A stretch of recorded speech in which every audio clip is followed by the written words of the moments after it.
आए भैया आज अपन चैनल पूनम शर्मा ऑफिशियल के माध्यम से अरुआ सभे के बीच उपस्थित बानी। बड़े सुंदर एगो गीत बा जौना गीत के लिखने बानी आदरणीय जे तबला पे संगत करतनी निकेश बाबा। गीत के भाव हो कि भाई भाई के नहीं खे कौनो रिश्ता के मोल नहीं खे।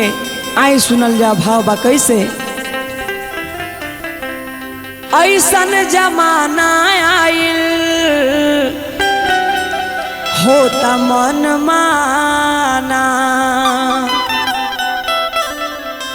ऐसन जमाना आइल होता मन माना, ऐसन जमाना आइल होता मन माना। बीच चौराहे चाटी हो, बीच चौराहे चाटी लूटली जनाना। ऐसन जमाना आइल होता मन माना, ऐसन जमाना आइल होता मन माना।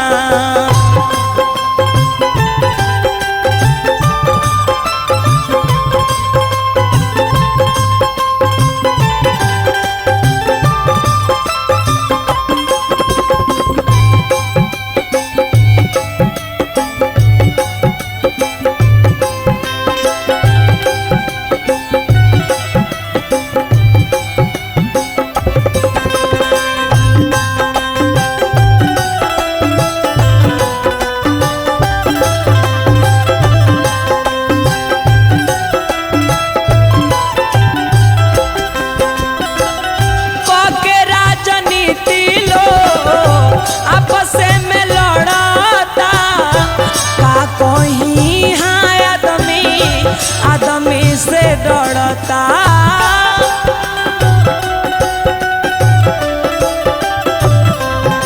हो, पके राजनीति लो आपस में लड़ता।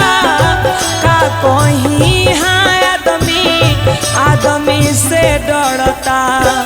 भाई लूट चाहता हो, भाई लूट चाहता भाई के खजाना। ऐसन जमाना आइल होता मन माना, ऐसन जमाना आइल होता मन माना।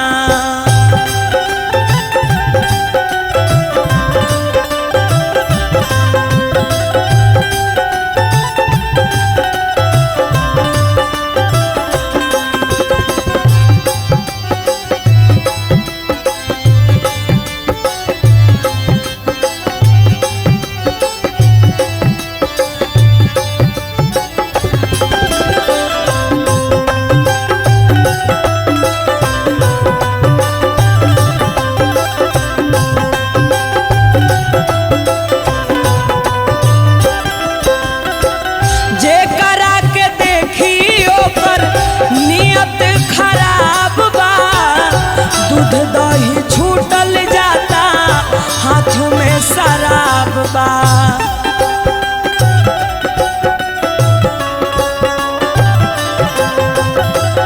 जे करा के देखी ओकर नियत खराब बा। दूध दही छूटल जाता हाथ में शराब बा।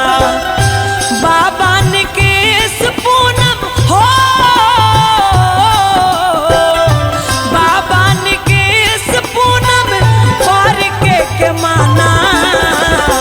ऐसन जमाना आइल होता मन माना, ऐसन जमाना आइल होता मन माना। बीच चौराहे चाटी हो, बीच चौराहे चाटी लूटली जनाना। ऐसन जमाना आइल होता मन माना, ऐसन जमाना आइल होता मन माना, ऐसन जमाना